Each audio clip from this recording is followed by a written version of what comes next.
সুপ্রিয় শিক্ষার্থী বন্ধুরা, বিশ্বাস টিউটোরিয়াল ইউটিউব চ্যানেলে আমি কেবি স্যার তোমাদেরকে ওয়েলকাম জানাচ্ছি। উপন্যাস ও ছোট গল্প থেকে আজকে বর্ণনাধর্মী প্রশ্নোত্তর নিয়ে তোমাদের সামনে আলোচনা করব। আজকে আমার আলোচ্য বিষয়, দেখো প্রশ্নটি হচ্ছে, বাংলা সাহিত্যে প্রেমেন্দ্র মিত্রের অবদান আলোচনা করো, কিংবা কথা সাহিত্যিক প্রেমেন্দ্র মিত্রের অবদান আলোচনা করো। একই উত্তর হবে। উত্তরটি দেখে নাও। বাংলা সাহিত্যের ইতিহাসে প্রেমেন্দ্র মিত্র একটি অবিস্মরণীয় নাম। তিনি মূলত কবি ও কথা সাহিত্যিক হিসাবে সমধিক পরিচিত, তবে ছোট গল্প ও উপন্যাস উভয় ক্ষেত্রেই তিনি খ্যাতি অর্জন করেছেন। প্রেমেন্দ্র মিত্র রচিত ছোট গল্প গ্রন্থগুলি হল বেনামি বন্দর 1930 খ্রিস্টাব্দে প্রকাশিত হয়, পুতুল ও প্রতিমা 1931, মৃত্তিকা 1935, পঞ্চস্বর 1934, সপ্তপদী 1953, নানা রঙে বোনা 1960, ধূলিধূসর 1938, মহানগর 1943 প্রভৃতি। প্যারা চেঞ্জ করে লিখবে। পুন্নাম, শুধু কেরানি, বিকৃত ক্ষুধার ফাঁকে, মহানগর, তেলেনাপোতা আবিষ্কার, স্টোভ, শৃঙ্খল প্রভৃতি তার বিখ্যাত ছোট গল্প।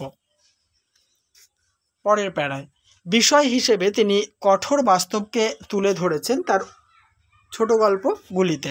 প্রেমেন্দ্র মিত্রের প্রথম উপন্যাস পাঁক, এটি প্রকাশিত হয় 1926 খ্রিস্টাব্দে। অল্প বয়সে লেখা এই উপন্যাস তাকে আধুনিক সাহিত্য জগতের সঙ্গে পরিচয় ঘটাতে সাহায্য করেছিল।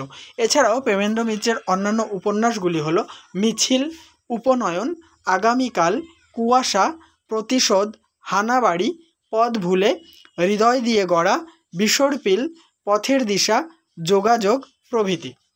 প্যারাচেঞ্জ। প্রেমেন্দ্র মিত্রের রচনায় কঠিন বাস্তবতা এবং বুদ্ধির প্রখরতা লক্ষ্য করা যায়। তার গল্পগুলির মধ্যে মধ্যবিত্তের মূল্যবোধের ভাঙনের ছবি, মধ্যবিত্ত সুলভ মানসিকতার করুণ চিত্র, বিবেকহীনতা ও প্রতারণার বিষাদময় রূপ, অসহায়তা ও বিভৎসতার চিত্র অতিমাত্রায় লক্ষ্য করা যায়। প্যারাচেঞ্জ। কল্লোল গোষ্ঠীর লেখক প্রেমেন্দ্র মিত্র কিশোর পাঠ্য কথাসাহিত্য রচনায় বিশেষ খ্যাতি অর্জন করেছিলেন। কল্পবিজ্ঞান ও গোয়েন্দা কাহিনীর বর্ণনার ক্ষেত্রে তিনি যে দক্ষতা দেখিয়েছেন তা প্রশ্নাতীত। ঘনাদা, পরাশর বর্মা প্রভৃতি চরিত্র সৃষ্টি করে তিনি সাহিত্য জগতে অমর হয়ে আছেন। তাহলে আজকের গুরুত্বপূর্ণ ক্লাসটি এখানে সমাপ্ত করছি। অবশ্যই আমার চ্যানেলটিকে সাবস্ক্রাইব করার পাশাপাশি কেমন লাগছে আমার পড়ানো অবশ্যই লিখে জানাতে ভুলো না, আর লাইক, কমেন্ট এবং শেয়ার অবশ্যই করো।